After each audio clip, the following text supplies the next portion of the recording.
Hello aspirants. तो आप लोग थक गए होंगे बहुत सारे पेपर्स के एनालिसिस को देखते देखते। आज मैं आपको पेपर 3 का एनालिसिस वैसे कराऊंगा जो कि आपको एग्ज़ाम का एहसास देगा और जो बताएगा कि एग्ज़ाम में क्वेश्चन को कैसे करना चाहिए था। Right, so let us start directly with question 1 of paper GS3। Very important question, very important question.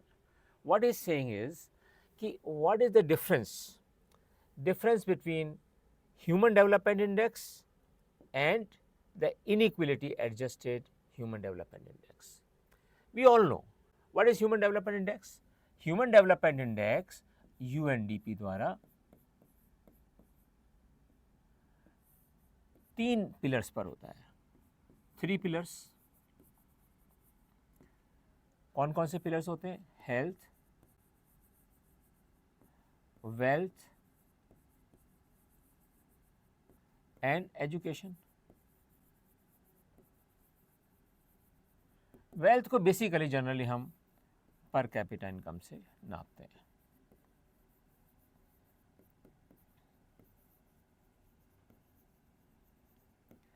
But यहां पर एक बेसिक फ्लॉ है कि हम हेल्थ, वेल्थ और एजुकेशन इसके अंदर एवरेज वैल्यू ले रहे हैं। अर्थात हम लोग मिस कर रहे हैं कि अगर आज मान लीजिए कोई सोसाइटी के अंदर इस तरह का स्ट्रक्चर है और टोटल जो इनकम का 85%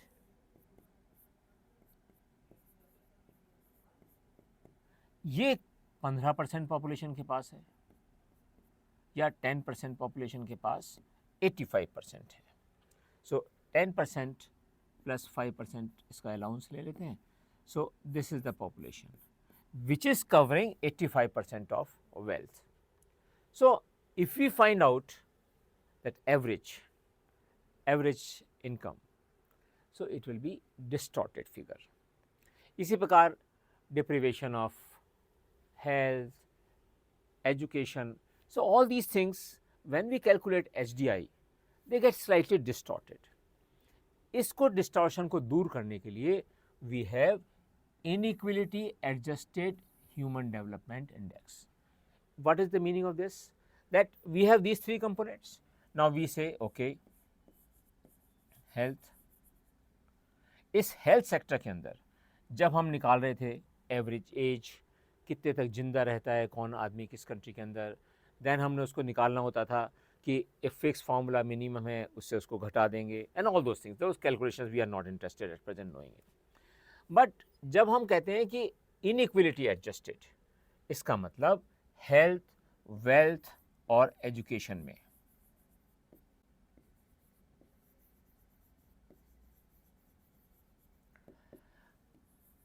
हम मीडियन की बात कर रहे हैं। मीडियन का क्या मतलब होता है? मीडियन का मतलब होता है this is median, it means 50% people are above and 50% people are below.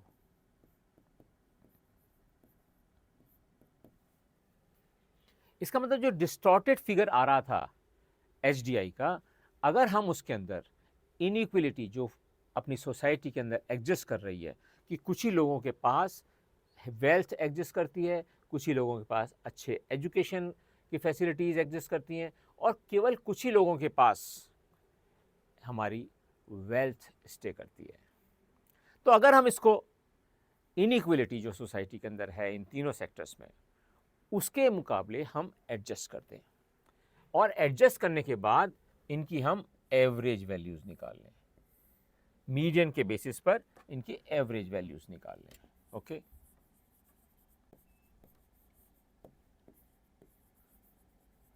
और बच्चों इन एवरेज वैल्यूज़ का देन ज्योमेट्रिक मीन, सो ज्योमेट्रिक मीन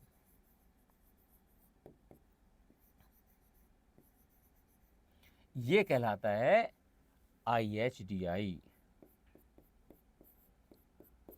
इसका मतलब ये हुआ बच्चों कि अगर हम ह्यूमन डेवलपमेंट इंडेक्स को इनइक्वलिटी के आधार पर एडजस्ट कर लें और स्पेशली हमारे कंट्री के रेफरेंस में जहाँ टॉप 10 to 15% पॉपुलेशन के पास सब फैसिलिटीज़ हैं. So this will give the variation which is existing in the society, not the misleading average which is calculated based on the formula which has already been given for finding out human development index. So as soon as we make adjustments for inequality, it means we are giving the true picture of human development in the country. So this is what you are supposed to answer in this particular question. Okay. Now second question, what are the challenges before the Indian economy where the world is moving away from the free trade and multilateralism to protectionism and bilateralism? So first of all, you can understand what is the meaning of all these terms. For example, what is actually the meaning of multilateralism? Multilateralism का मतलब होता है कि हम बहुत सारे countries के साथ जब अपने रिलेशंस, अपने इक्वेशंस एक दूसरे को डिपेंडेंट रखते हुए रखते हैं तो वो कहलाता है मल्टीलेटरलिज्म.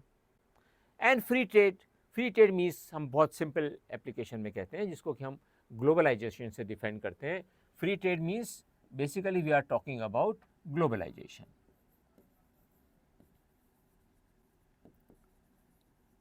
और ग्लोबलाइजेशन में हम क्या कह रहे हैं कि free movement of goods, services and capital plus human resources.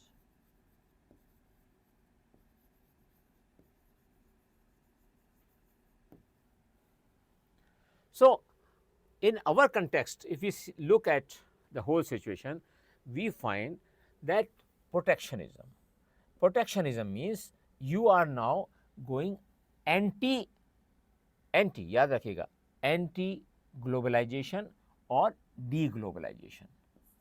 So this is deglobalization. This is how you have to write the answers. And bilateralism, it means the general principles. Suppose WTO settles down certain principles of trade between different countries, and now we are saying no, these norms are not acceptable to us. We shall make our own rules, as USA is trying to do. It means they are now talking more on bilateralism, that country to country we shall have negotiations and we shall decide how much trade and what type of trade will take place between these two countries. Now in these circumstances, Indian economy के सामने सबसे बड़ा जो challenge है वो ये है कि हमारा strategic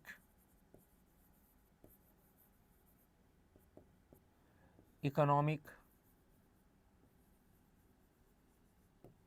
autonomy.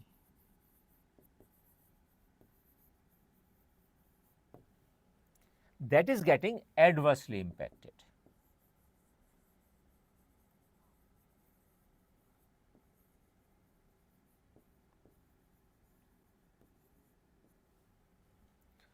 Another thing which is directly happening is large labor force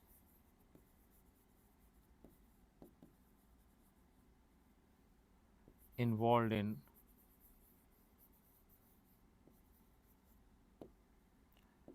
production of exportable goods.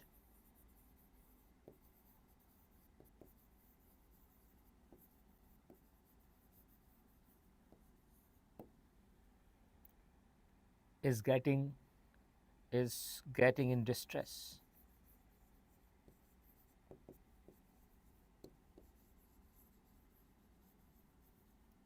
That is a phenomenon which is the real demand of the question कि जब पूरा वर्ल्ड फ्री ट्रेड और multilateralism से हट रहा है, बायलेटरलिज्म की तरफ जा रहा है, तो हमारे लिए दो बड़े बड़े चैलेंज आ गए।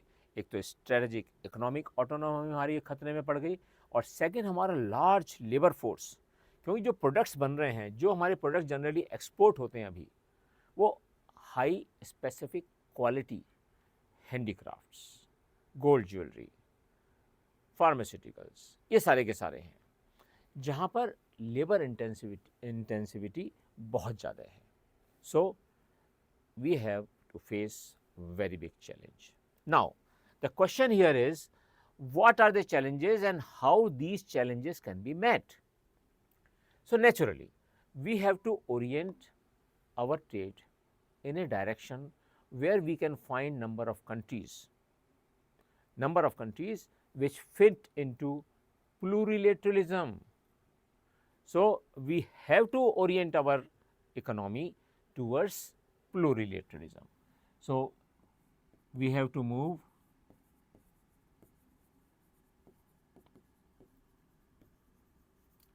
towards plurilateralism.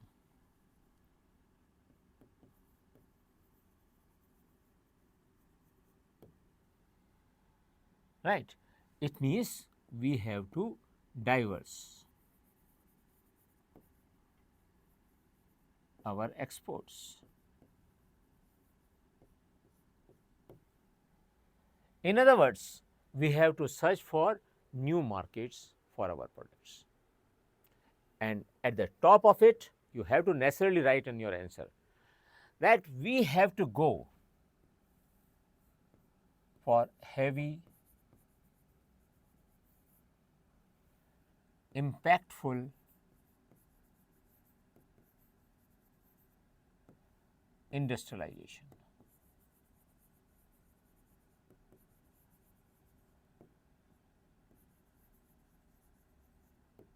Unless we go in for this, the chances of our economy surviving strongly in these circumstances are very difficult, very remote.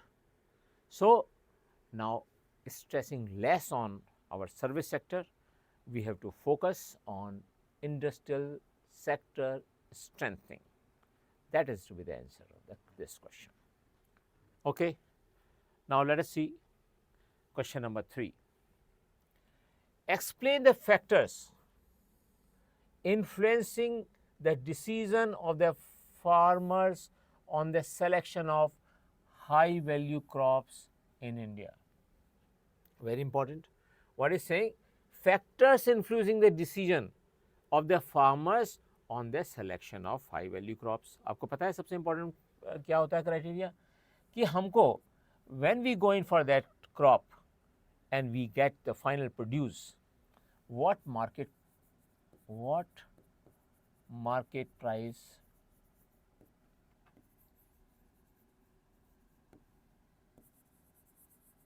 will be available, whether our crops will become remunerative or not.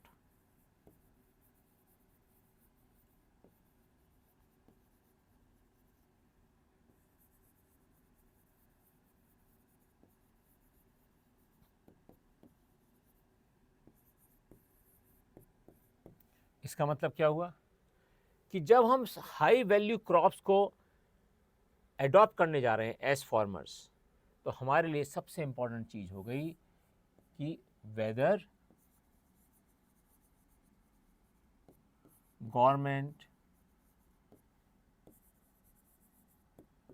will be purchasing our produce on predetermined market or not.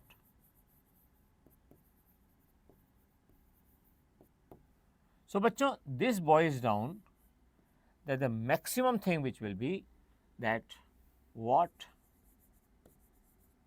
MSP will be given. Not only this बच्चों, अब हम कौन सी crop को हम selection करने जा रहे हैं, अर्थात one is MSP and then second, which is very important thing, is whether that particular produce can be used for value addition, whether there can be value addition.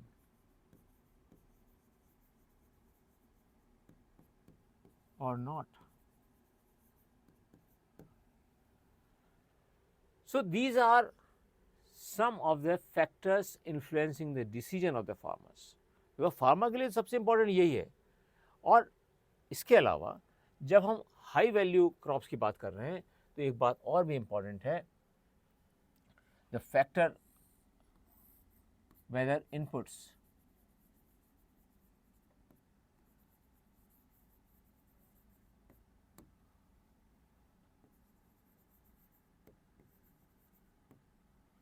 will be available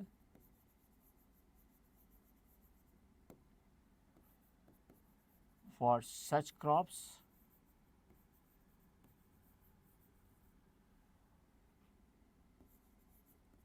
at green subsidy box of WTO. So, these are the factors which influence the decisions of the farmers on the selection of high value crops in India. Okay? समझ में आ रहा है बच्चों?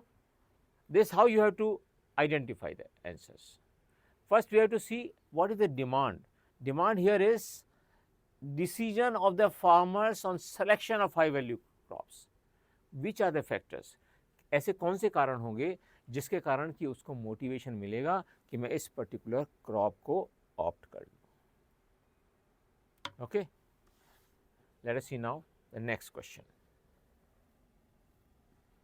आई will give the whole picture. Now supply chain management of elaborate the scope and significance of supply agriculture commodities in India. Here ये demand क्या है कि present circumstances में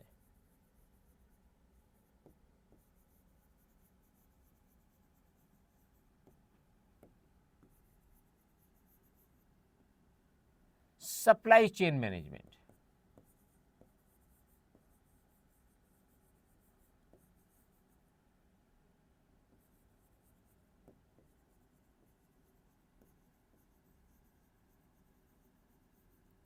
अर्थात अब हमारे पास एग्रीकल्चर कमोडिटी है.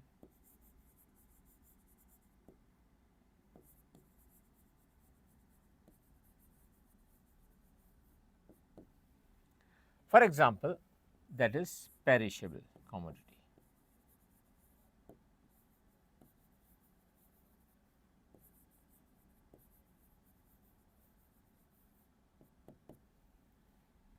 So, can it be safely transported?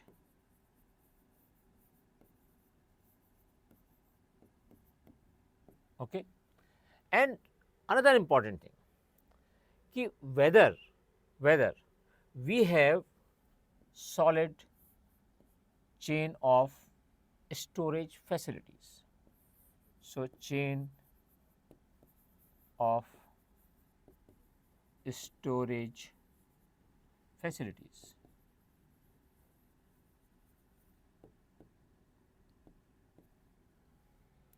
Because unless we have this chain of storage facilities integrated into supply chain,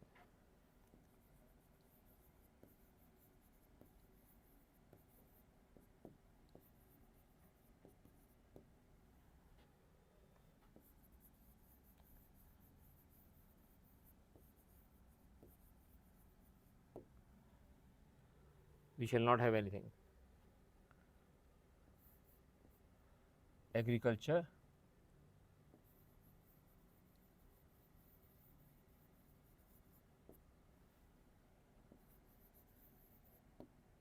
will yield profits or not.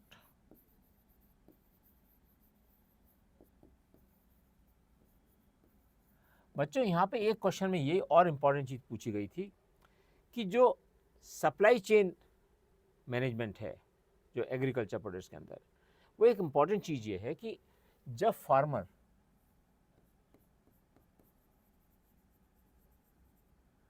If can hold the crops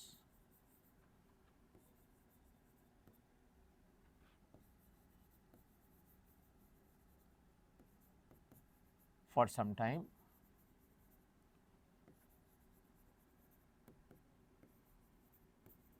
he will get better prices.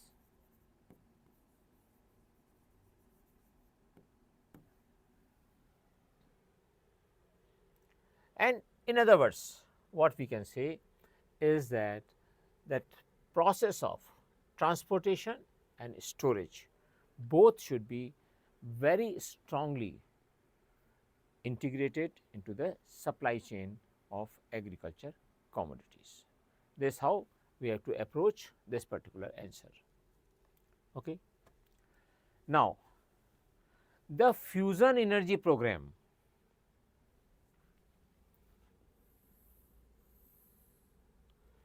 in India has steadily evolved over the past few decades.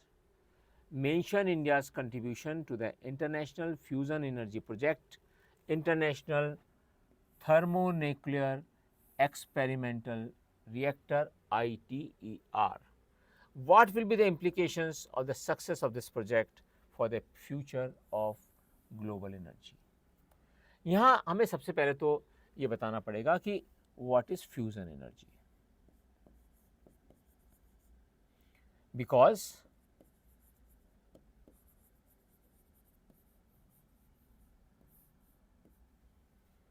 this is basically what we are talking about, that two fundamental particles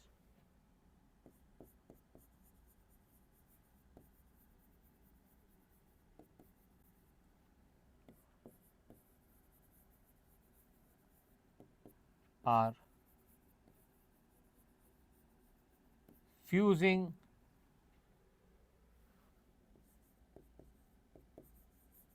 together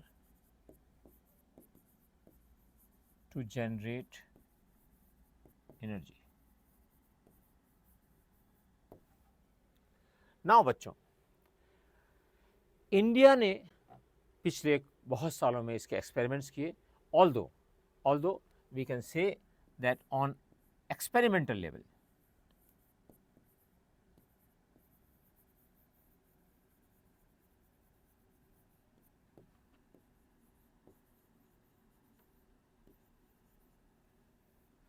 we have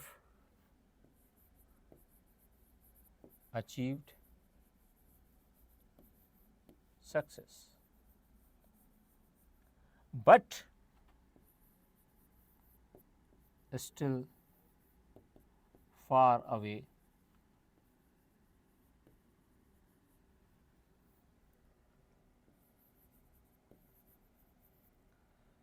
from actual attainment. Okay.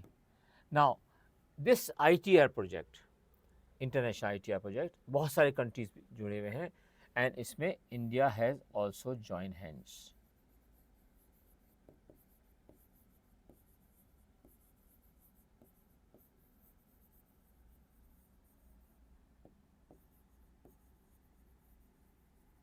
So, we are doing the collaborative effects. So, India के contribution काफ़ी है, हमारे scientist and some of the components. We have contributed scientists,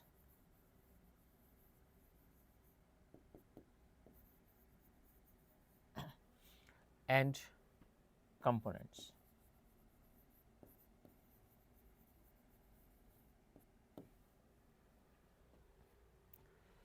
Now, another very important thing here is what will be the implications of the success of this project for the future of global energy. You know, if this particular project is finally successful, then the impact will be with only a minimal inputs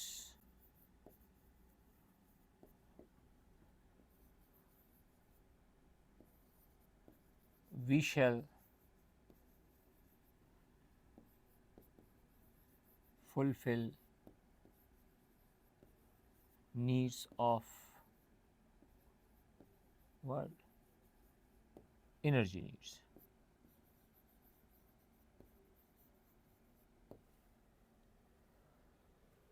This is what we are going to achieve by this experiment and future of global energy. Then we shall not be basically going in for fossil fuel or different sorts of fuels which are harming environment. So, this energy which we shall obtain will be free from all possibilities of this type, which generally creates basically configurational damage to the environment, और जिसके लिए हम लोग पूरे समय ये सोचते रहते हैं कि अब क्या होगा, अब क्या होगा, अब क्या होगा.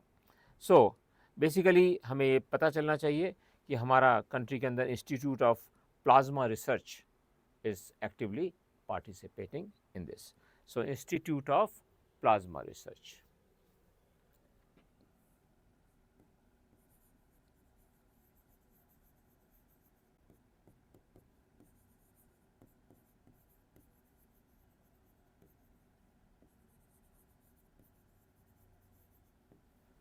That has been very actively participating in it. और आप ये मान के चल लीजिए कि हमारा जो कंट्रीब्यूशन है वो बहुत ज़्यादा इम्पोर्टेंट माना जा रहा है. और ये भी आप मान के चल लीजिए कि इसके बाद जब हमारा ये पूरा का पूरा एक्सपेरिमेंट हम लोग का पार्टिसिपेशन हो जाएगा और जब हम आगे चलने लग जाएंगे, तो हमारे सामने निश्चित रूप से हमारे को जो साइक्लोट्रॉन है, जहाँ पर ये पूरा एक्सपेरिमेंट किया जा रहा है, हमारे कंट्रीब्यूशन को देखते हुए इसके रिजल्ट्स का फ़ायदा हमारे कंट्री को भी निश्चित रूप से मिलेगा. Thank you. Let us see now the next question. How can India achieve energy independence through clean technology by 2047? First of all, you have to tell here what are our targets.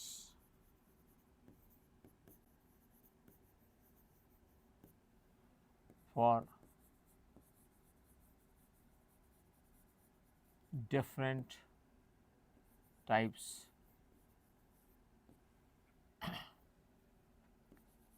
or renewable energy sources.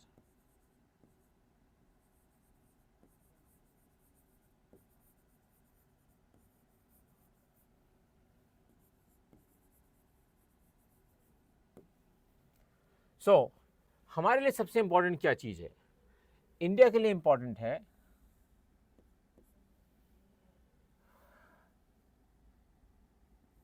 कैसे achieve कर सकते हैं? Number on involvement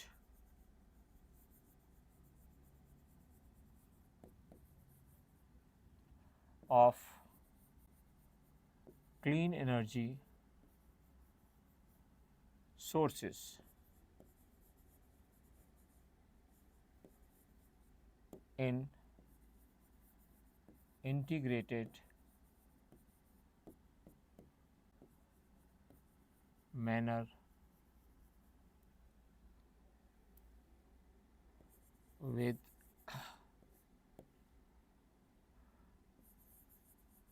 electricity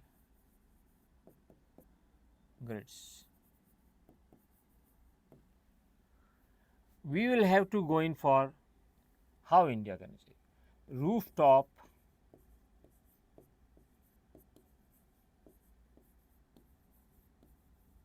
solar energy installation.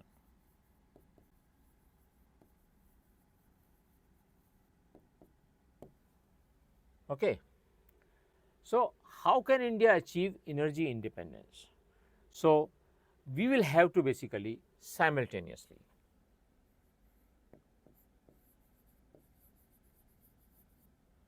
reduce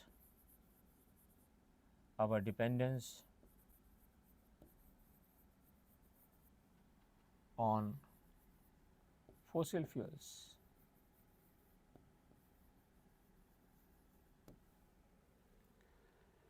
Now, this is the basic thing. At the same time, when we want to connect the second part, we have to write increase dependence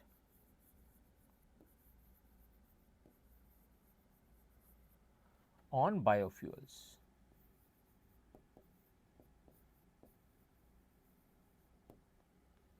क्योंकि जैसे जैसे हम biofuels को efficiently use करने लग जाएंगे, there will be remarkable decrease in the requirement of fossil fuels. Okay.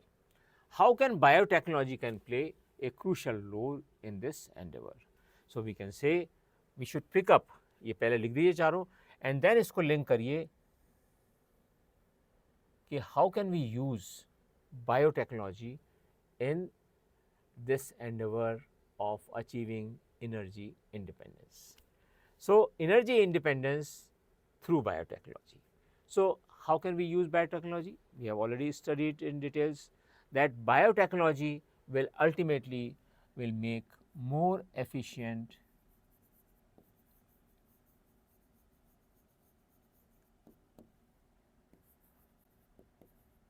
biofuels of third and fourth generation.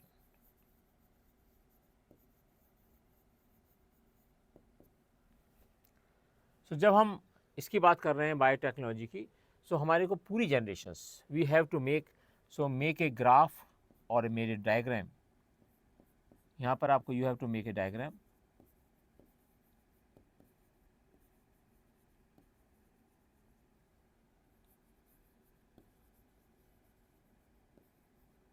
Showing the role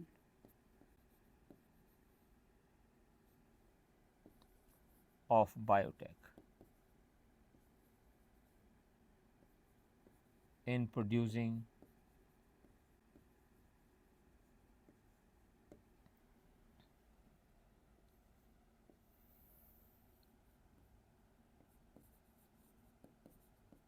bio-based fuels. Okay. This is how the sensor has to be prepared.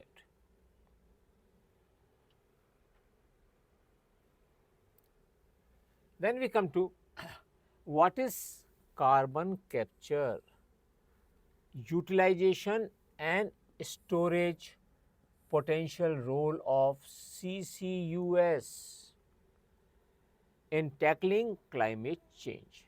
What is CCUS? Carbon capture, utilization and storage. And this is a very, very important concept. And let me tell you one thing, that most of the students who have studied with me, they know that the CCUS basically is nothing but carbon capture is a technology that captures carbon dioxide emissions from industrial produce.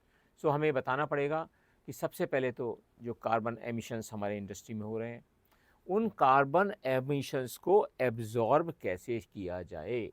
So carbon capture means जो carbon emissions हैं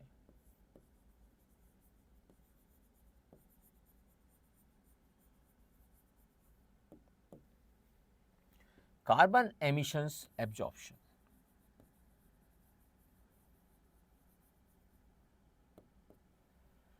So, more efficient way of capturing carbon.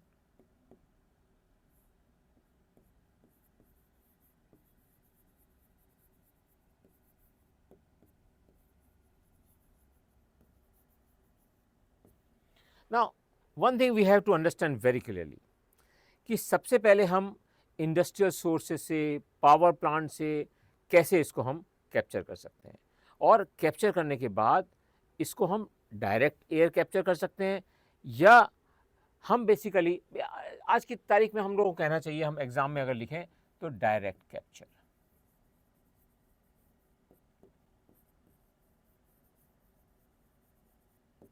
This very important. और बच्चों यहाँ पे एक बात ध्यान रखिएगा, जब हम ट्रांसपोर्ट करने की बात करते हैं, कहाँ कैसे ट्रांसपोर्ट करेंगे, अगर हमने कर लिया, अब इसको ट्रांसपोर्ट करने की आवश्यकता पड़ेगी।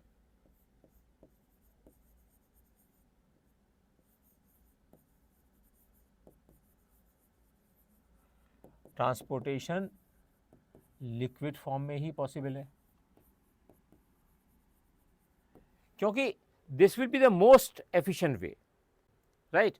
सो हमें ये याद रखना है कि जब हम इसका ट्रांसपोर्टेशन करने की बात करें और इसके बाद जब हम यूटिलाइजेशन की बात करें, सो यूटिलाइजेशन के अंदर हम कैसे करेंगे, ग्रीन केमिकल्स बनाने के लिए, ये दिस इज इसका fundamental.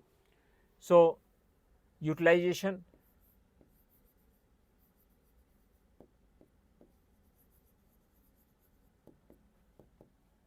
in making green chemicals.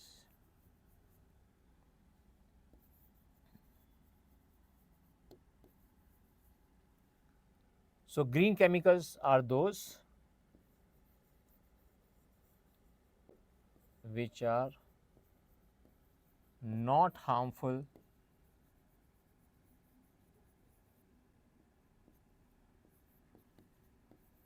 to the environment.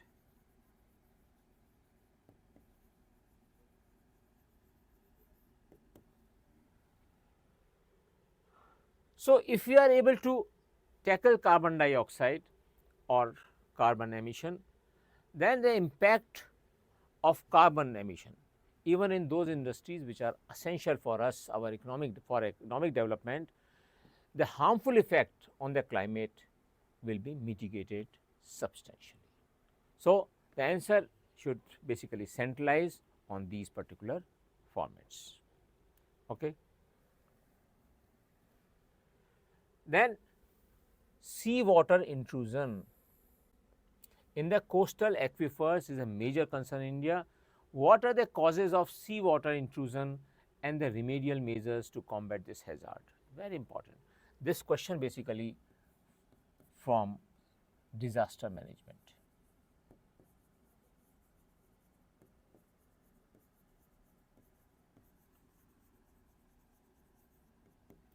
Here we have to make a diagram also. So always show this diagram like this. So this is the coast, this is water level. Now these here, there is aquifer.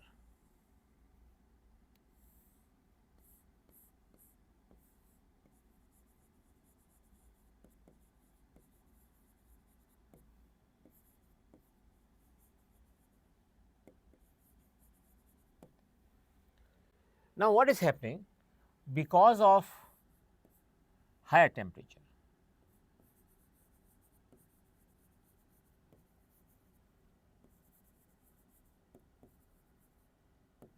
rise in temperature,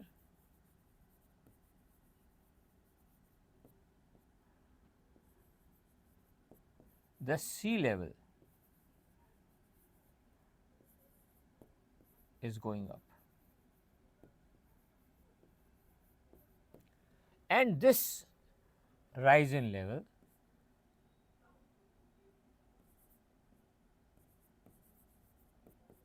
it is letting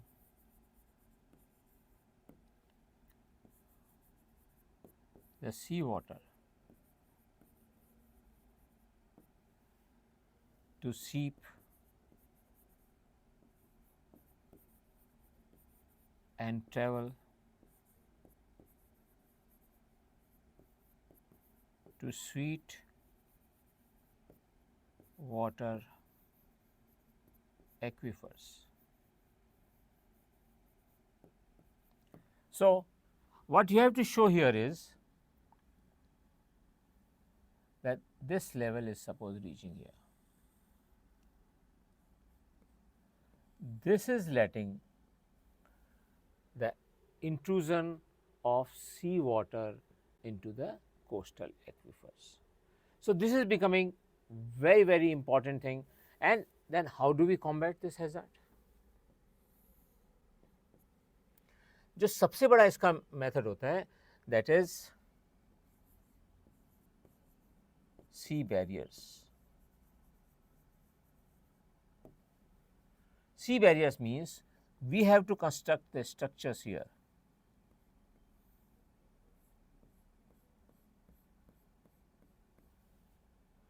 which do not allow this rising level of water to travel through the sand or the soil into the aquifers. This is the basic thing, right? Another which is very important point is that there are coastal region security and protection rules. They are in force. Now, these rules have to be strictly followed. What is happening is that we have to keep certain distances from the coast free of any construction activity. But instead of following these rules strictly, there are cases where we have taken construction very close to the ocean. In these circumstances, the movement of brackish water into the aquifers which are located in the sweet water area is almost impossible, and we are not able to stop it, and that is causing a big damage. It means we have to go in for coastal protection rules, following them in words and spirit, and ensure that nothing goes against the plan. In other words, what I am trying to say is that we have to follow these rules and go in for these particular walls, so that we can combat this rise in water level, and which is basically causing problems for our sweet water aquifers. Okay. This is how you have to write and take out the major portion of this particular question. This we have already done. This we have done. Now, this something which you should be very much aware, that terrorism is a global scourge. Scourge means बहुत बड़ा danger to humanity.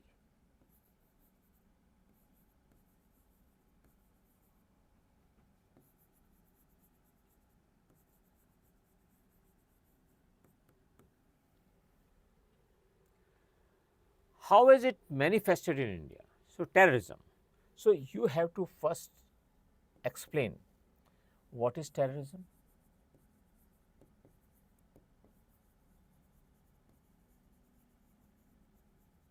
And here you will have to explain that terrorism, the basic objective of terrorism is that you create a damaging scene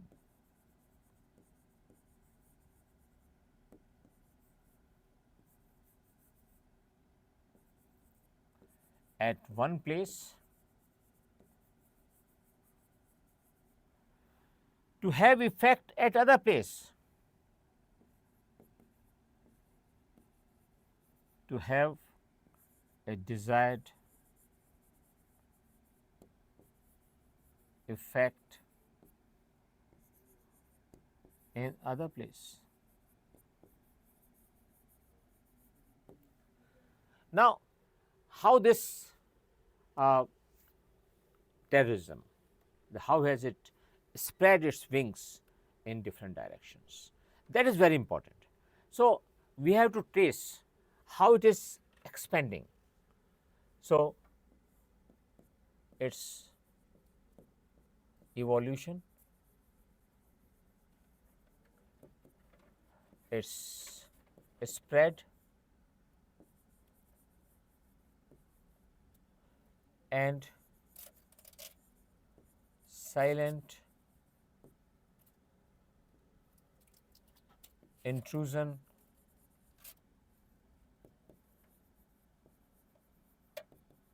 into the society.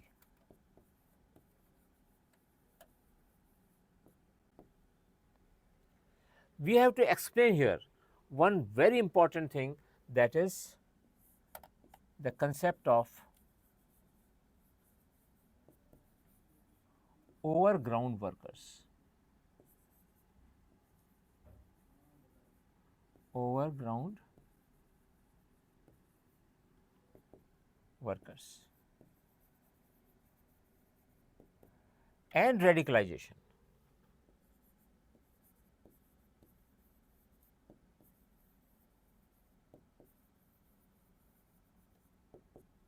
So, this is very important.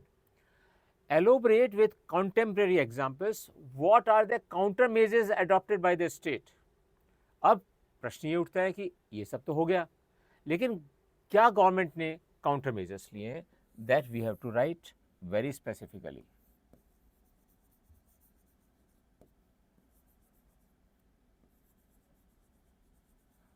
सबसे important जो government ने action लिया है, that is fighting with, what is that? Fighting with radicalisation.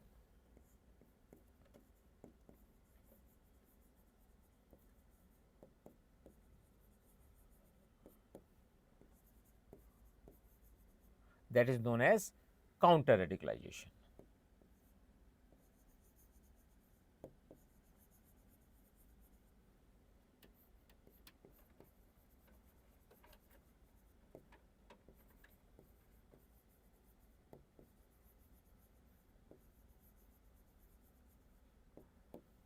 Secondly, we have ensured that detachment of common people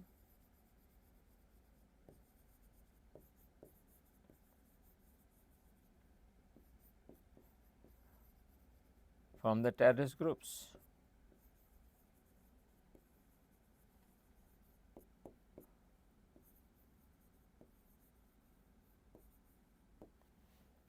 Third, we have ensured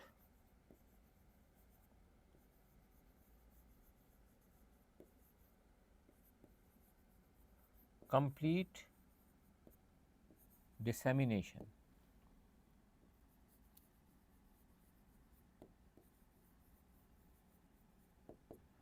of terrorist hideouts.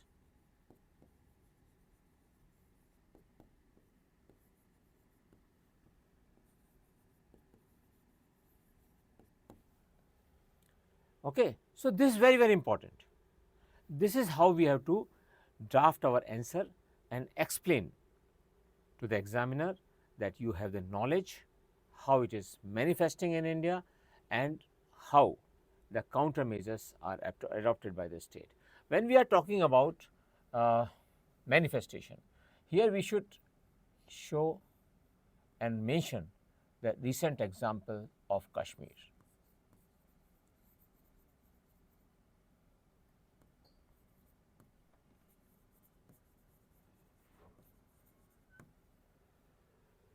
Okay, this how this answer will go.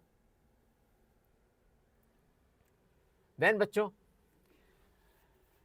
the government of India recently stated that left wing extremism will be eliminated by 2026. What do you understand by left wing extremism, and how are the people affected? by it? What measures have been taken by the government to eliminate left wing extremism? Here, first of all, we have to explain what is LWE.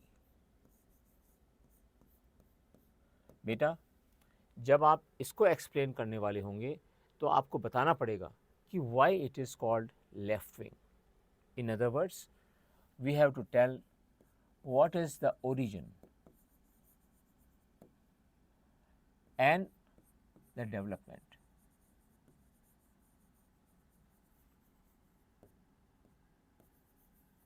of LWE in India. So, this has to be in conjunction with the ideological aspect.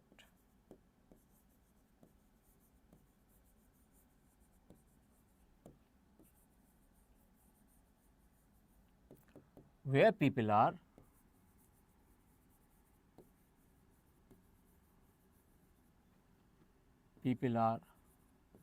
believed or people are led to believe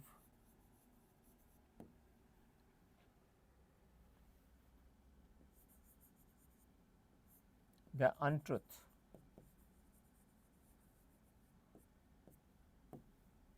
So, left wing extremism in our country grew because of poor land reforms and unequal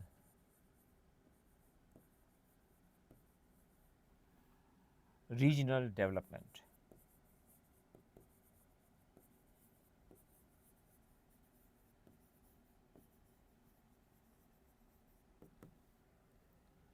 Okay. Now, the point is, how are the people affected by it? What do is, they tell that people are the owners of all resources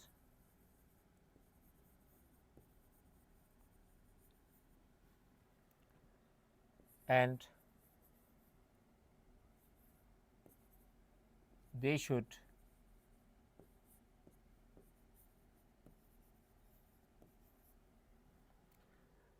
be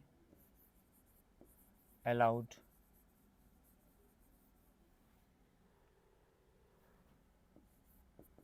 to enjoy the fruits. They are also made to believe, people are made to believe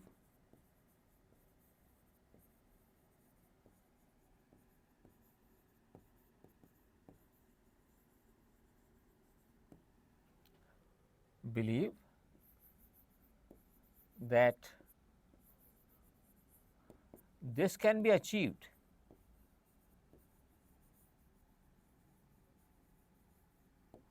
only by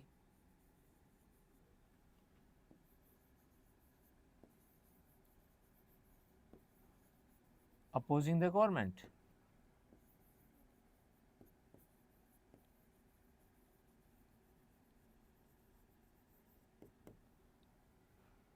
So, for the people, the movement was started, but ultimately this proved to be counterproductive.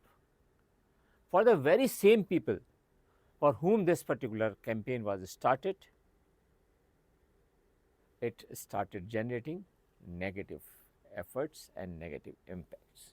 Now, here what measures have been taken by the government? Government basically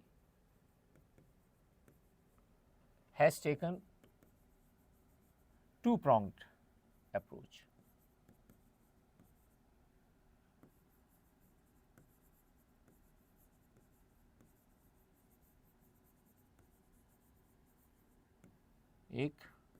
First is intensive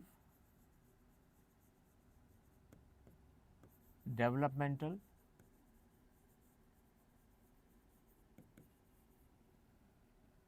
activities in LWE affected areas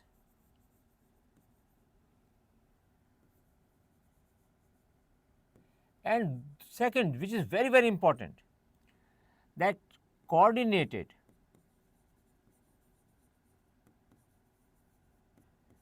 means coordinated efforts between Government of India agencies and state police.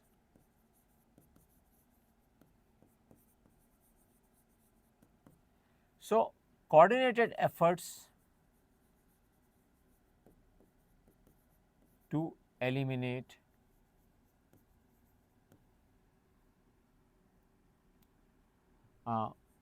LWE members. And third, which is not the least, is blocking the supply of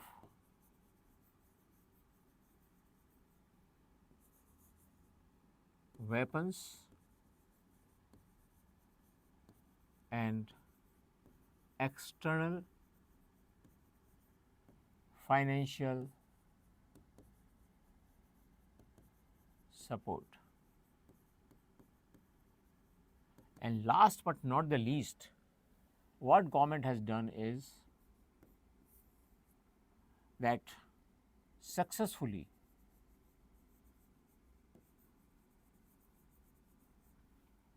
disconnected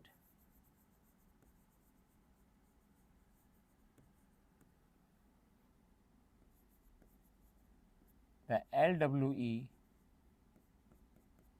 workers from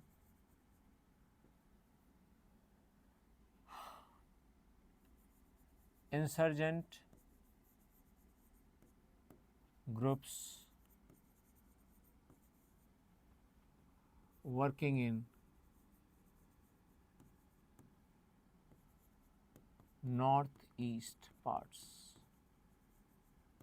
So, these are the measures which have been taken by the government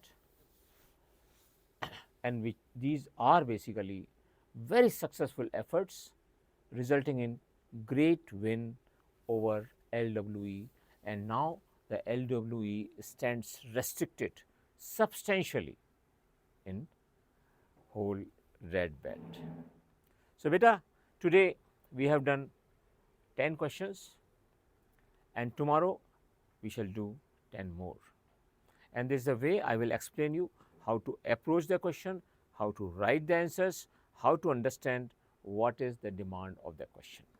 I am very sure you are learning a lot by attending my class. Thank you very much. So nice of you.